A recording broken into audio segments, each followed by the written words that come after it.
vai ver futebol, vai ver Copa. Só que aí é que tá, né? Tem que se mobilizar também em protesto contra aquilo que não está sendo feito. Só que aí existem os maldosos que entram no meio, para quebrar, que são de outros partidos, que é para enfeiar o negócio, né?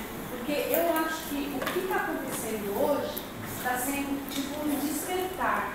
As pessoas estão saindo da zona de conforto, de ficar reclamando para você, e eu não faço nada, mas aí pegar, sair numa passeata, sair no protesto, isso é uma coisa muito forte, é você está dando a cara a tapa, você não sabe se você vai voltar, se você vai apanhar, o que vai acontecer, né?